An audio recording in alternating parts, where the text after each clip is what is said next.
ጠቅላይ ሚኒስትር አብይ አህመድ በምስራቅ አፍሪካ አልሸባብን የመዋጋት ዘመቻን ለማጠናከር በሞቃዲሾ በተካሄደው ቀጠናዊ መድረክ ላይ ተሳተፉ። የኢትዮጵያ ሕዝብ እንባ ጠባቂ ተቋም በስራ ላይ ባለው የተቋም አዋጅ ክፍተት ምክንያት የሚጠበቅበትን ኃላፊነት እየተወጣ አለመሆኑን ገለጸ። ከውጪ የምዕራቡ ዓለም ከ2 ቢሊዮን ዶላር በላይ የሚያወጡ የጦር መሳሪያዎችን ለዩክሬን ለማቅረብ እቅድ እንዳለው ገለጸ።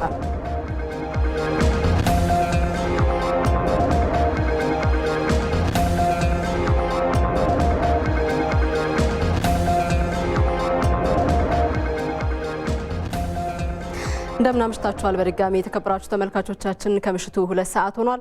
ኢቲቪ 57 እንደቀጠለ ነው። መታሰቢያ ደረጃ ነኝ፣ አብራችሁን ቆዩ። ከዋናው ስቱዲዮ በተጨማሪ ባልደረባዬ ብርሃን እያየው ደግሞ በደብረ ታቦር ከተማ ነው የሚገኘው። በምን ጉዳይ እንደሄደና እዛ አካባቢ ያለውን አጠቃላይ ሁነት በተመለከተ ደግሞ ወደ በኋላ ላይ መረጃዎችን የሚያደርሰን ነው የሚሆነው። ጠቅላይ ሚኒስትር አብይ አህመድ በምስራቅ አፍሪካ አልሸባብን የመዋጋት ዘመቻን ለማጠናከር በሞቃዲሾ በተካሄደው ቀጠናዊ መድረክ ላይ ተሳተፉ። በመድረኩ ጠቅላይ ሚኒስትር አብይ የሶማሌ ፕሬዝዳንት ሐሰን ሼህ መሐሙድ፣ የጅቡቲው ፕሬዝዳንት እስማኤል ኦማር ጌሌ እንዲሁም ደግሞ የኬንያው ፕሬዝዳንት ዊሊያም ሩቶ ጋር ነው ሽብርተኝነትን በመዋጋት ዙሪያ የመከሩት። መሪዎቹ በውይይታቸው አሸባሪውን አልሸባብ ከቀጠናው ለማጥፋት ከዚህ ቀደም ትብብርን ማሳደግ በሚያስችሉ ጉዳዮች ላይ መክረዋል። በተጨማሪም የአሸባሪውን አልሸባብ እንቅስቃሴ ለመክታት የቀጠናውን ሀገራት ትብብር ማጠናከር እንደሚገባም አመላክተዋል። ጠቅላይ ሚኒስትር አብይ አህመድ በአፍሪካ ህብረት የሶማሊያ የሽግግር ተልዕኮ አትሚስ ጥላ ስር ተሰማርቶ አልሸባብን እየተዋጋ ከሚገኘው የኢትዮጵያ መከላከያ ሰራዊት አዛዦች ጋርም ተወያይተዋል። መረጃውን ያገኘነው ከጠቅላይ ሚኒስትር ጽህፈት ቤት ነው።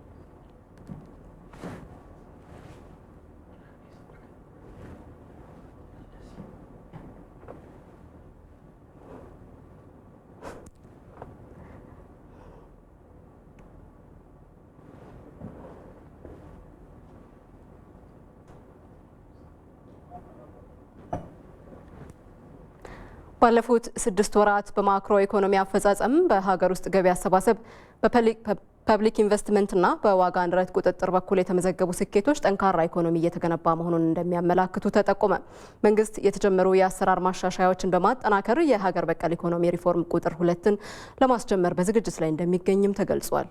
ሮዛ መኮንን ባለፉት 6 ወራቶች የማክሮ ኢኮኖሚው ላይ ትኩረት ተደርገው የተሰሩ ስራዎች አበረታች መሆናቸውን በገበታ ለሀገር ፕሮጀክት አካል በሆነው በሀላላ ኬላ ላይ የተካሄደው የማክሮ ኢኮኖሚና የዘርፎች አፈጻጸም ግምገማ አመላክቷል። በበርካታ ጫናዎች ውስጥ ያለፈው የሀገሪቱ ኢኮኖሚ ጠንካራ እድገት እያስመዘገበ እንደሆነም ተነስቷል።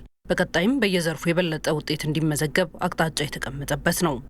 በአጠቃላይ ኢኮኖሚያችን ጠንካራ አፈጻጸም ያለውና በተለይ ብዙ ጫናዎችን አሳልፎ አሁንም በጠንካራ እድገት የተጓዘ መሆኑን በአገር ውስጥ ገቢ አሰባሰብ የተሰራው ስራ እጅግ በጣም ውጤታማ መሆኑን አጠቃላይ ፐብሊክ ኢንቨስትመንትን ለማሻሻል የተደረጉ ያሉ ጥረቶችም እጅግ በጣም አበረታች መሆናቸው እንዲሁም የማክሮ ኢኮኖሚ ሚዛን ክፍተት እንዳይሰፋና የዋጋ እድገት እንዳይኖር ለመቆጣጠር የተጀመረው ስራ ጥሩ መሆኑን ሆኖም ግን አሁንም ህዝባችንን ከሚጎዱት ነገሮች አንዱ የኑሮ ውድነት ነው።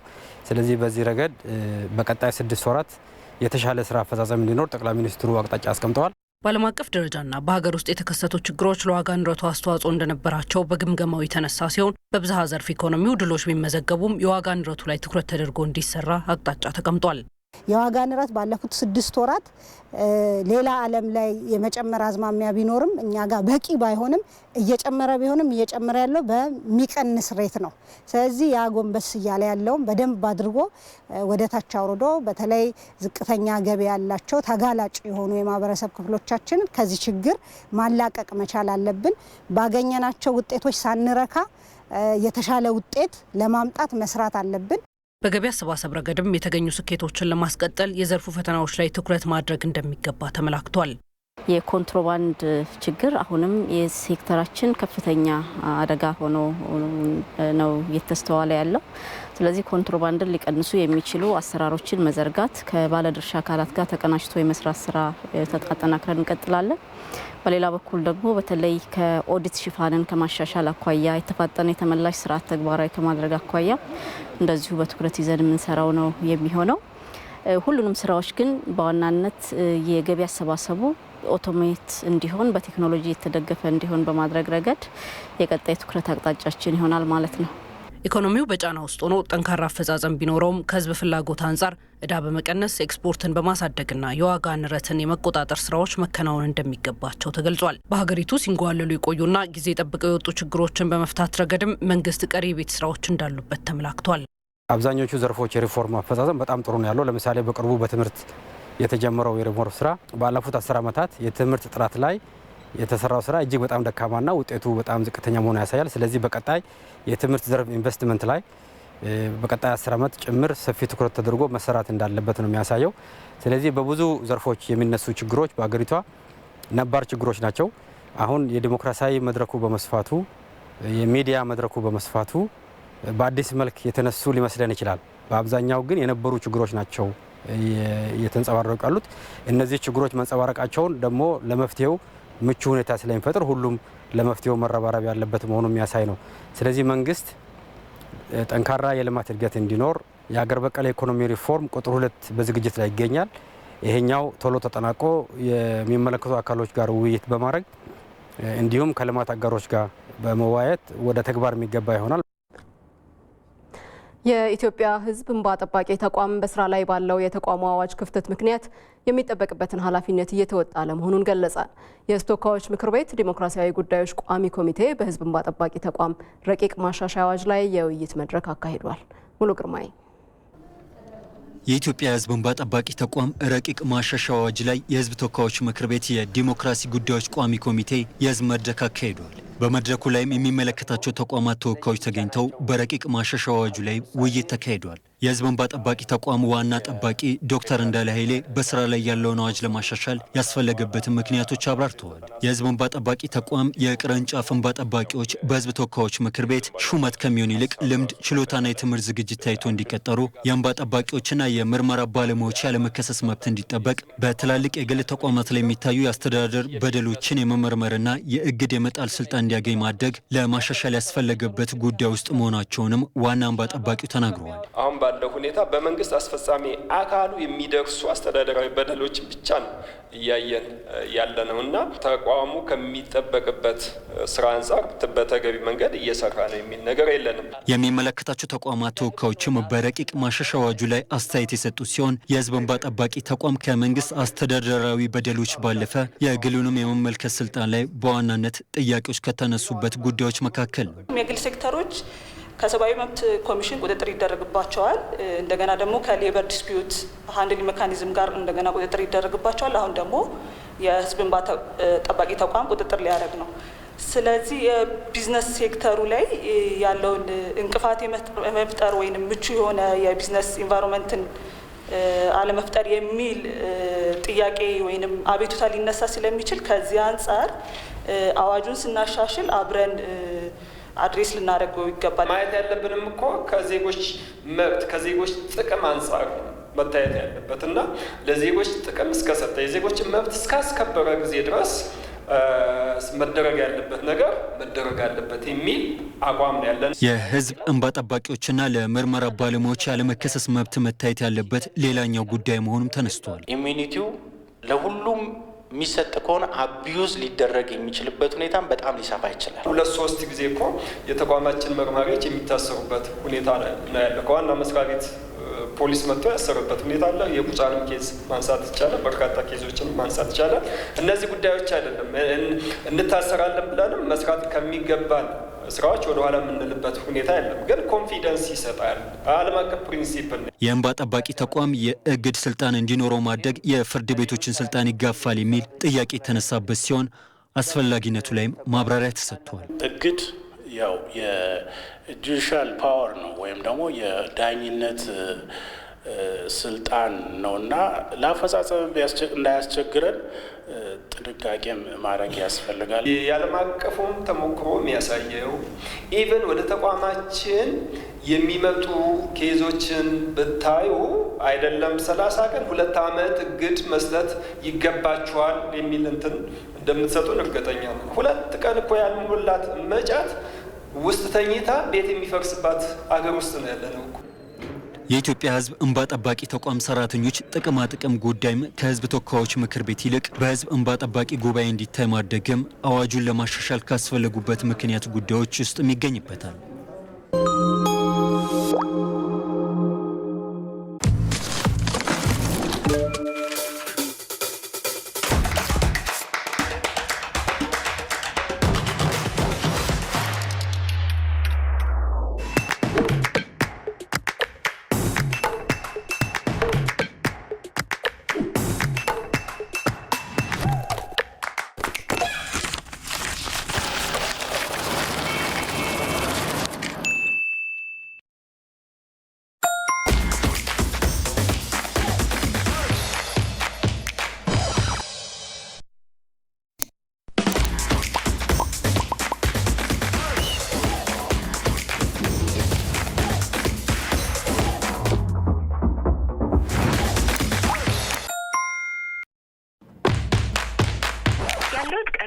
አነስተኛ ነው። ቀላል ውሎን ለማሳለፍ እንዲሁም የተቀላጠፈ ኑሮን ለመምራት የኢትዮጵያ ንግድ ባንክ የሞባይል መተግበሪያን አሁኑኑ ይጫኑ።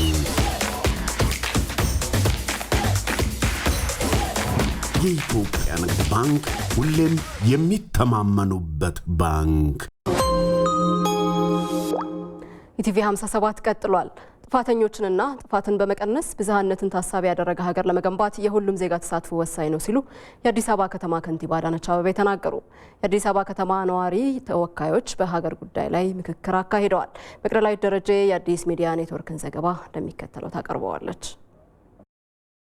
በተለያዩ ፈተናዎች ውስጥ እያለፈች ያለችው ኢትዮጵያ የተለያዩ ድሎችንና ስኬቶችን እያስመዘገበች ትገኛለች። ብዝሃነትን ታሳቢ ያደረገ ጠንካራ ሀገር መገንባትንም በእቅድ ይዛለች። ለዚህ ደግሞ የሁሉም ዜጋ ተሳትፎ ወሳኝ በመሆኑ ለሀገር የሚገደው ሁሉ ይበጃል ያለውን ሀሳብ በህዝባዊ ውይይቶቹ እየተገኘ ሀሳቡን እየሰጠ ይገኛል። ጽንፈኝነት እናንተም ይቅርታ አድርጉልኝና ንገሩን ስላላችሁ ገራምነት አብዝታችኋል።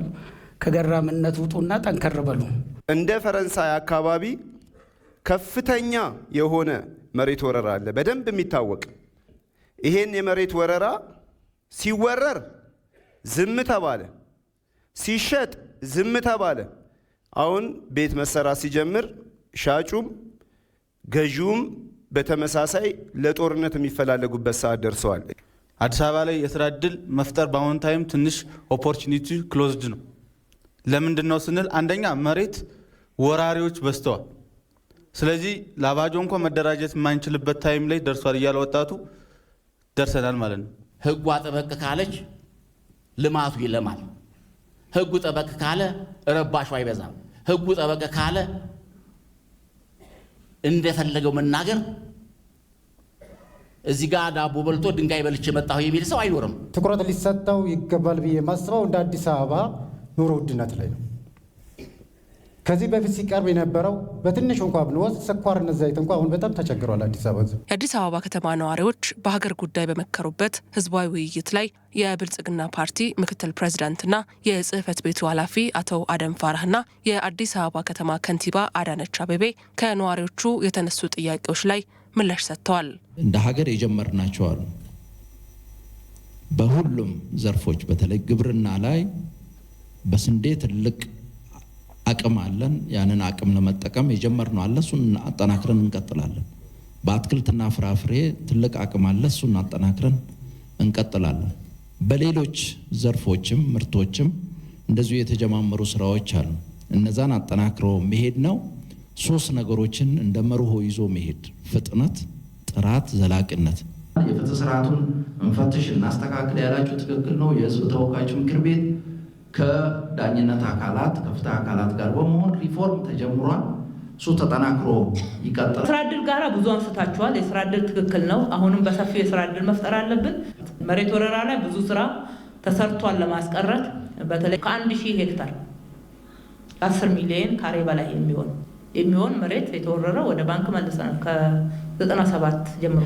የብልጽግና መንግስት የጀመረው የለውጥ ጉዞ በብዙ የውስጥና የውጭ እንቅፋቶች ቢያጋጥሙትም በሀገር ወዳዱ ህዝብ አልፈነዋል ያሉት ከንቲባ አዳነች አቤቤ አሁንም ጥፋተኞችንና ጥፋትን እየቀነስን እንቀጥላለን ብለዋል። በለውጥ ውስጥ የሚመጣውን ውጣ ውረድና ህመም ማንጋፈጠው ከሆነ ለውጥን አለመጀመር ነው ቀድሞ ነው።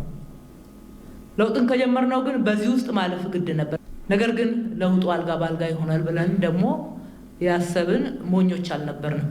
ስለዚህ ሀገራችን ውስጥ መሰረታዊ የሆነ ነገር ልናመጣ ከሆነ ጥፋተኞችንና የጥፋትን ሁኔታ እየቀነስን ነገር ግን በውጣ ውረድ ማለፍ ደግሞ የማይቀር መሆኑን እየተማመን መሄድ መቻል ይኖርብናል ማለት ነው። ስለ ሀገር በአንድ ልብ የሚደረግ ምክክር ሁሉ በውስጡ ለውጥ አለና ህዝባዊ ምክክሮቹ ይቀጥላሉም ተብሏል።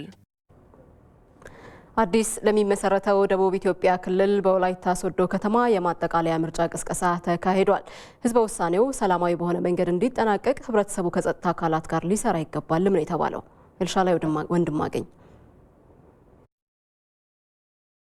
ጥር 29 በክልል ለመደራጀት ስለሚካሄደው ህዝበ ውሳኔ የመራጮች ማጠቃለያ ቅስቀሳ በወላይታ ዞን ሶዶ ከተማ ተካሂዷል።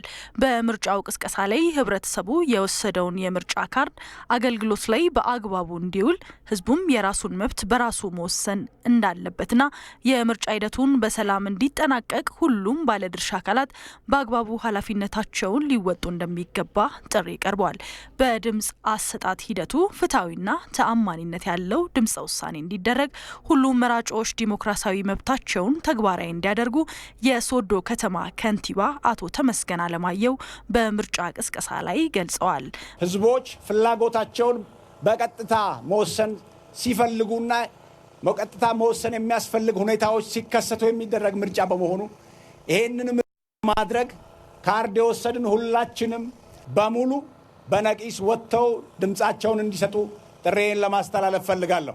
በ6 ዞኖችና 5 ልዩ ወረዳዎች ለሚደረገው ድምጽ ውሳኔ ከህብረተሰቡም ከጸጥታው አካላት ጋር በመሆን ምርጫውን ሰላማዊና የተሳካ እንዲሆን ማድረግ ተገቢ ነው። ሁላችንም በዚህ ታሪክ አባል ሆነን ተሳትፈን የራሳችንን አሻራ ልናሳርፍ ይገባል የሚል ኃላፊነት ልንወስድ ይገባል። በዚሁም ሁላችሁም በየአካባቢያችሁ በዛሬ በዚህ ቀን ያልተገኙ ወገኖቻችንንም ጨምረን በነቂስ ወጥተን ድምጻችንን ሰጥተን አንድነት ኃይል ነው ብለን ደቡብ ኢትዮጵያን ለምለሚቷን ኢትዮጵያን የምንመሰርትበት ቀን ላይ ተሳታፊ እንድንሆን በዚህ አጋጣሚ ጥሬን አስተላልፋለሁ። ክልሉ መደራጀቱ በጣም ጠቃሚ መሆኑን ሁላችንም አውቀን ይሄንን ትልቅ አጀንዳ እንደ ደቡብ ክልል በጣም ትልቅ አጀንዳ ነው። ይሄን ትልቅ አጀንዳ ለማደናቀፍ የሚፈልጉ አካላት የሉም ማለት አይቻልም። አሁን ላይ ሰው በጣም ሰላም የሚፈልግ ህዝብ እንዳለን ነው እኛ የምናውቀው። የወላይታ ህዝብ ሰላማዊ ህዝብ መሆኑን ባለፉት አመታት አስመስክሯል። በጣም ሰላም የሚፈልግ ህዝብ እንደመሆኑ መጠን ይሄንን ሰላም እንድትጠብቁ አደራ እንላለን። በምርጫ ቅስቀሳ ላይ የተሳተፉ ነዋሪዎችም በተያዘው ቀነ ገደብ ድምጻቸውን ለመስጠት መዘጋጀታቸውን ተናግረዋል። ለዘመናት የቆየውን የህዝብን ጥያቄ የሚፈታ ምርጫ ከመሆኑ አንጻር ይህንን ምርጫ ለመሳተፍ በሰላማዊ መንገድ ካርድ ወስደን እኔም መሰሎችም በአካባቢ ያሉትም ሰዎች ካርድ በጊዜ ወስደን ምርጫውን ለማካሄድ ቅድመ ዝግጅት ላይ እንገኛለን። ለወደፊትም ደግሞ ለዚህ ምርጫም ቢሆን በሰላም እንደሚያልቅ እናምናለን፣ እንተማመናለን። ህፃንም አዋቂም ምርጫ የተጠማ ሰው ውሃ እንደሚጠጣ ተጠምቶ ውሃ እንደሚጠጣ እቺ ምርጫ ቀን መቼ ትደርሳለች በሚልበት ወዶ ተፋቅሮ ተደስቶ ይጠብቃል። ወላይታ ዞንን ጨምሮ ጌዲዮ፣ ኮንሶ፣ ጋሞ ጎፋና ደቡብ ኦሞ ዞኖችም እንዲሁም ቡርጂ፣ አሌ፣ ባስኬቶ፣ አማሮ፣ ደራሼ ልዩ ወረዳዎችም በጥምረት አዲስ ክልል የሚመሰርቱ መሆናቸው ተገልጿል። በተያያዘ በጋሞ ዞን አርባ ምንጭ ከተማ የመጨረሻው ዙር የህዝበ ውሳኔ ቅስቀሳ ተካሄደ።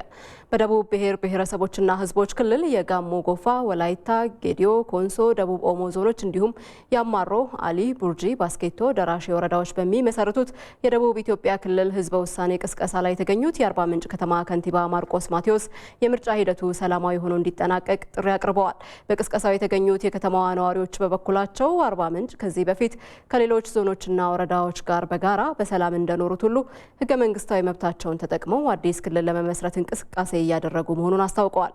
6 ዞኖችንና 5 ልዩ ወረዳዎችን በክልልነት ለማደራጀት ጥር 29 ህዝበ ውሳኔ ይካሄዳል።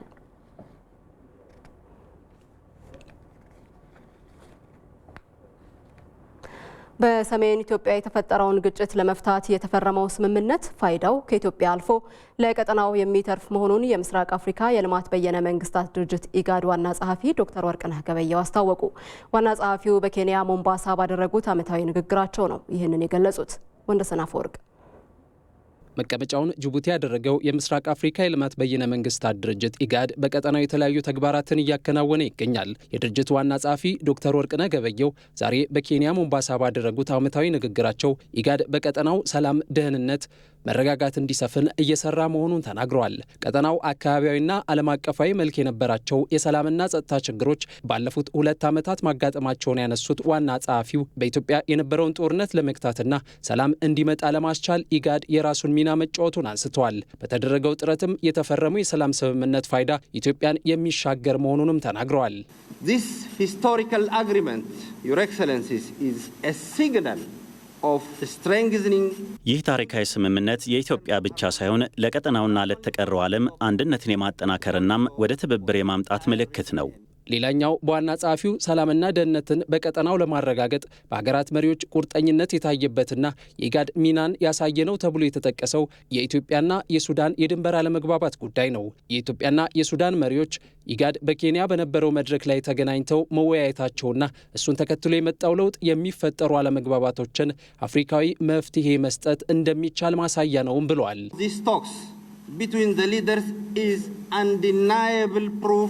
በመሪዎች መካከል የተካሄዱት ውይይቶች አለመግባባቶችንና ግጭቶችን በሰላማዊ ንግግርናም በአፍሪካዊ መንፈስ በወንድማማችነት ለመፍታት ያለውን የፖለቲካ ቁርጠኝነት የሚመሰክር ነው። ዋና ጸሐፊው ዶክተር ወርቅነህ ገበየሁ በዓመታዊ ንግግራቸው በሱዳን ያለውን ችግር ለመፍታት ድርጅቱ ከአፍሪካ ህብረትና ከተባበሩት መንግስታት ድርጅት ጋር በጋራ እየሰራ ስለመሆኑም አንስተዋል። ዋና ጸሐፊውም በቀጠናው ባለፉት 2 ዓመታት ኢትዮጵያን ጨምሮ እጅግ ሰላማዊ የሆነ ምርጫ መካሄዱን ተናግረዋል። የድርጅቱ አባል ከሆኑ 7 ሀገራት መካከል 5ቱ ምርጫ ማድረጋቸውን ያስታወሱት ዋና ጸሐፊው ምርጫዎቹ ሰላማዊ ሆነው መከናወናቸው ለዴሞክራሲ ያለውን ቁርጠኝነት የሚያሳይ መሆኑንም ተናግረዋል። ከ7 አባል ሀገራት መካከል 5ቱ ባለፉት 2 ዓመታት ምርጫ አካሂደዋል። ይህ ሰላማዊ ምርጫ ለዲሞክራሲ ስርዓትና ለህገ መንግስታዊ ስርዓት እያደገ ያለውን ቀጠናዊ ቁርጠኝነት ያሳያል። ዋና ጸሐፊው የበለጸገ ሰላም የሰፈነበትና እርስ በርሱ የተሳሰረ ቀጠናን ለማየት ለተያዘው እቅድ ሁሉም በጋራ እንዲሰራም ጥሪ አቅርበዋል። በተያያዘ የምስራቅ አፍሪካ የልማት በየነ መንግስታት ድርጅት ኢጋድ ሻለቃ አትሌት ኃይሌ ገብረስላሴን፣ ረዳት ኮሚሽነር ደራርቱ ቱሉና ፕሮፌሰር አህመድ ዘካሪያን የበጎ ፈቃድ አምባሳደር አድርጎ መረጠ። የኢጋድ ዋና ጸሐፊን ዓመታዊ ንግግር ባስተናገደችው የኬንያዋ ሞምባሳ በተካሄደ መርሃ ግብር ላይ ነው። በአባል ሀገራቱ ተጽዕኖ ፈጣሪ የሆኑ 21 ግለሰቦች ኢጋድ የበጎ ፈቃድ አምባሳደር አድርጎ የመረጣቸው። የበጎ ፈቃድ አምባሳደር ሆና የተመረጠችው ረዳት ኮሚሽነር ደራርቱ ቱሉ ምርጫው ተጽዕኖ ፈጣሪ ግለሰቦች ለቀጠናው ሰላም እንዲሰሩ የሚያበረታታ ነው ብላለች። ከኢትዮጵያ አልፈን ለቀጠናችን የምንችለውን አስተዋጽኦ በሙያችን እና ቀጠናችን በመመደበው ቦታ እዚህ ጋር መመረጣችን ወይ ደግሞ እዚህ መምጣታችን ወደ ኢጋድ መደባለቃችን ደስ ብሎኛል። ለእድገትም ይሁን ለምንም ይሁን አፍሪካ ከሌሎች ዓለም ሀገራት ጋር ለመደባለቅ የራሷ ሰላም ያስፈልጋታል። እንግዲህ ደግሞ እንደምታውቀው በተለይ በምስራቅ አፍሪካ አካባቢ ያሉት የእርስ በርስ ግጭት ናቸው። ከሌሎች ግጭት ሳይሆን የእርስ በርስ ግጭት ናቸው እና እነዚህ የእርስ በርስ ግጭቶች በቀላሉ መፈታት የሚችሉ በመግባባት በመወያየት መፈታት የሚችሉ ናቸው እና ያ ነገር ባለማድረጋችን ብዙ መስዋዕትነት ከፍለናል፣ ብዙ ህይወት አጥተናል፣ ብዙ አካል አጥተናል፣ ብዙ መሰረተ ልማቶችን አጥተናል፣ ብዙ ነገር አጥተናል። እንደ ባልደረባችን ነብዩ ወንደሰን ዘገባ አትሌት ደራርቱ ቱሉ በተለይም በስፖርቱ መስክ ሰላምን በመስበክ የቀጠናውን ብሎም የአፍሪካን ገጽታ ለመቀየር እንደምትሰራ ገልጻለች። 21ችንም በተለያየ በአየር ለውጥ ሊሆን ይችላል፣ በሰላም ጉዳይ ሊሆን ይችላል፣ በአንድነት ጉዳይ ሊሆን ይችላል።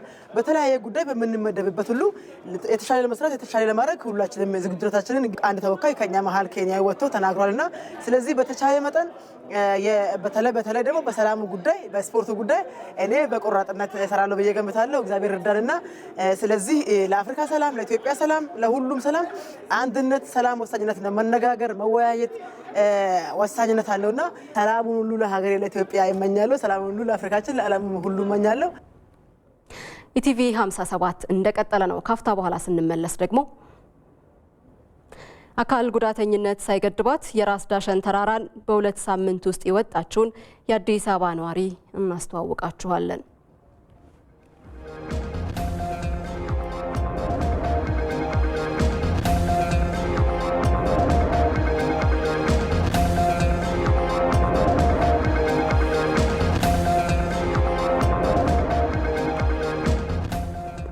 እንቀጥላለን። በ1327 ዓ.ም በተመሰረተችው ታሪካዊቷ ደብረ ታቦር ከተማ የቅዱስ መርቆሪዎስ የንግስ በዓልና የፈረስ ጉግስ ፕሮግራም ተዘጋጅቷል።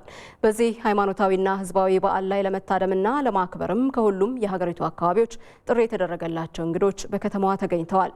በዓሉን የተመለከቱ ዝግጅቶችም ከዋዜማው ጀምሮ በመከናወን ላይ ይገኛሉ።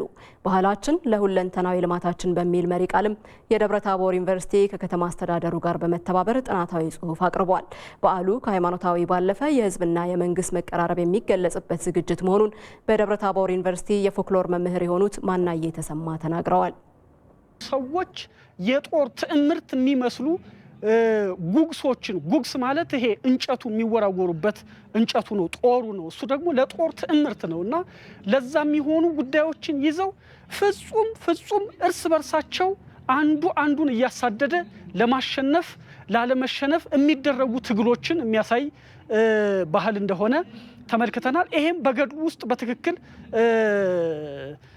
ቅዱስ መርቆሪዎስ እንዲሁም አባቱም አያቱም ከአደንነት ጀምሮ እስከ ቤተ መንግስት የጦር አበጋዝነት ድረስ ፈረስንና የጦር አውድን እንዴት አዋህዶ እንደተጻፈ እንመለከታለን። በነገው ዕለት የሚከበረው በዓል ላይ የሚከናወኑ ተግባራትን ደግሞ የከተማዋ ተቀዳሚ ከንቲባ ደሳለኝ በላቸው ለኢቲቪ ገልጸዋል። የመጡ እንግዶቻችን አስደስተን መላክ ነው የምንጠብቀው።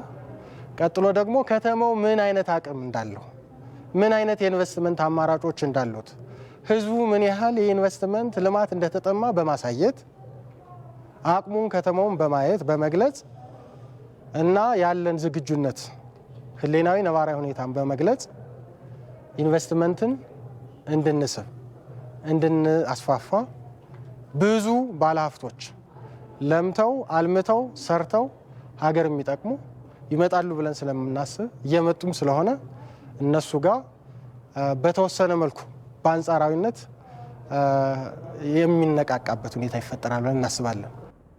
ባልደረባችን ብርሃን እያየው ደብረ ታቦር ከተማ ነው የሚገኘው። ባነሳነው ጉዳይ ላይ ተጨማሪ ሀሳቦችን ሊያጋራን በቀጥታ መስመራችን ላይ ተገኝቷል። እንደምን ውለሃል ብርሃን? እንግዲህ በነገው ዕለት የሚከበረው በዓል ምን እንደሚመስል በተወሰነ መልኩ ቀደም ሲል አንስተናል። ያለው ዝግጅት ግን ምን ይመስላል የሚለውን አጋራን። አመሰግናለሁ። በነገው ዕለት እንግዲህ በዚህ በደብረ ታቦር ከተማ እጅግ በደመቀ ሁኔታ የሚከበር በዓል አለ። ይህም በዓል እንግዲህ የሰማዕቱ ቅዱስ መርቆሪዎስ በዓልና የፈረስ ጉግስ ትርኢት ነው የሚከናወነው። በዚህ ትርኢት እንግዲህ በርካቶች ናቸው የተገኙት። ቀደም ሲል ሲጠቀስ እንደነበረውም ከመላው ሀገሪቱ በተለይ ከንቲባዎች በሙሉ ተጠርተዋል። ከመላው ሀገሪቱ የሚገኙ ከንቲባዎች እነሱ በተገኙበት ይህ ከሃይማኖት ባለፈ በተለይ የአካባቢውን በቅርስ በባህል በመሳሰሉት ጉዳዮች ምን ያህል ሀብት እንዳለው የሚያሳዩ ጉዳዮች የሚገለጹበት እንደሆነ ነው የተገለጸው። በተለይ በዚህ በደብረ ታቦር ከተማ እንግዲህ ለኢትዮጵያ ላለፉት ለተወሰኑ በአጠቃላይ ለ69 ዓመት ያህል የኢትዮጵያ ርዕሰ ከተማ በመሆንም ያገለገለች ናትና ደብረ ታቦር ይህንን በተለይ በታሪክ ገናናነቷን የበለጠ ለማሳየት ለኢንቨስትመንት ምን ያህል ምቹነቷን ለማሳየት የተዘጋጀ ፕሮግራም ነው ማለት ነው። ይህ በተለይ ከሃይማኖት ባለፈ በአጠቃላይ በሀገሪቱ በተለይ በዚህ ባሉት አካባቢዎች ከዛም ባለፈ በዞኑ እንደ ክልልም እንደ ሀገርም ያሉትን ቅርሶች ማስታወቅ ይፈልጋል። ከዛም ባለፈ ይህ የማይዳሰስ ቅርስ ደግሞ በዩኔስኮ ተመዝግቦ እንግዲህ በዓለም አቀፍ ደረጃ እውቅና አግኝቶ ተጨማሪ የገቢና የቱሪስት ምንጭ እንዲሆንም ይፈልጋል። ከዚህ አንጻር እንግዲህ የሚከናወን ክንውን ነው። በነገራችን ላይ በተለይ በዚህ ደብረ ታቦር ከተማ ማለት ነው በአፍሪካ እንደዚሁ የኢንዱስትሪ መንደር በመመስረት ረገድም ቀዳሚው ነው ተብሎ የምትጠቀሰው በተለይ የጋፋት ማምረቻ ጦር መሳሪያ ማምረቻ እዚህ ነው እንግዲህ በአፍሪካ ደረጃ ሁሉ የተመሰረተውና የበርካታ ሀብቶች ባለቤት በሆነችው በዚህ በደብረ ታቦር ከተማ ነገ እጅግ በደመቀ ሁኔታ የሚከበር ነው የሚሆነው። ይህንንም የኢትዮጵያ ብሮድካስቲንግ ኮርፖሬሽን እንግዲህ በቀጥታ የሚያስተላልፍ ነው የሚሆነው። አጠቃላይ ዝግጅቱንም እንግዲህ በቀጥታ ወደ እናንተ የምናደርስ ነው የሚሆነው። አመሰግናለሁ መታሰቢያ። አመሰግናለሁ ኢምራን።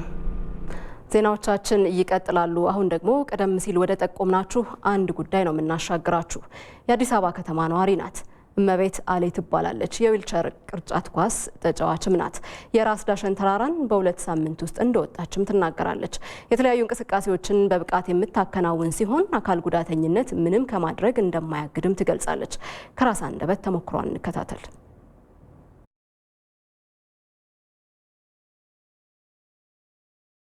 እመቤት አለ ይባላለው። ተወልጄ ያደኩት ባህር ዳር ከተማ ነው። አሁን የዊልቸር ቅርጫት ኳስ ተጫዋች ነኝ። እንደ ክልል 1-4 ተጫውቻለሁ። ከተጫወትኩባቸው ጨዋታዎች መካከል አንደኛ እንወጣለን። ኮከብ ተጫዋችም ሆኜ ተሸልሜ ያውቃለሁ። አሁን ላይ ደግሞ ያለሁት አዲስ አበባ ነው። ለብሔራዊ ቡድን ላይ ሴቶች ከ25 ዓመት በታች ተመርጬ መጥቼ ትሬኒንግ እያደረግን ነው ማለት ነው። አካል ጉዳተኛ አይችልም ብዬ ማስበው ነገር የለም። ሁሉንም ነገር ማድረግ እንችላለን ብዬ ስለማስብ ሁሉንም ነገር መነካካት ፈልጋለሁ። አደጋው የደረሰብኝ ገና በ4 ዓመቴ ሊሞላኝ 2 ሳምንት ምናምን ሲቀረው ከጓደኞቼ ጋር እየተጫወትኩ ሳለ ትልቅ የመኪና ነው የገጨኝ ማለት ነው። ከዛ ወደ ፈለገ ህይወት ሆስፒታል ሄድኩ።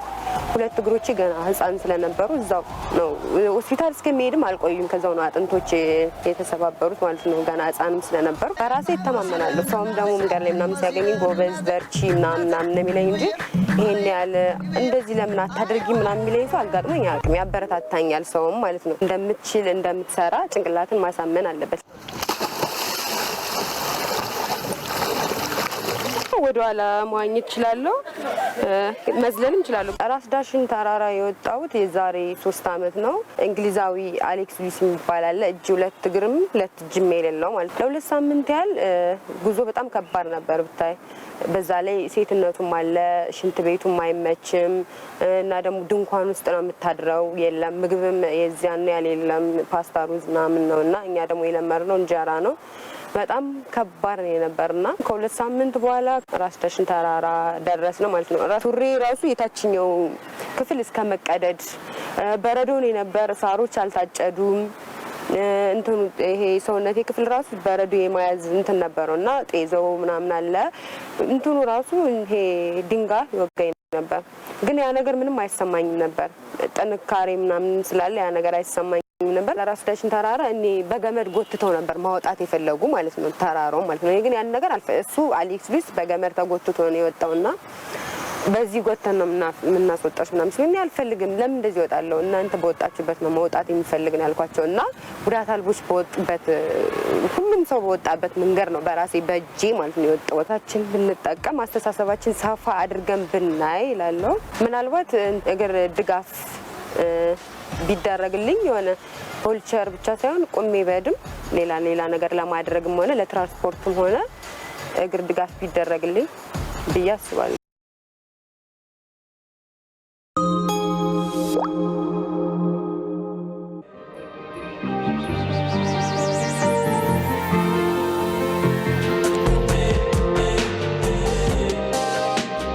ብርቱ ጥረት ያማረ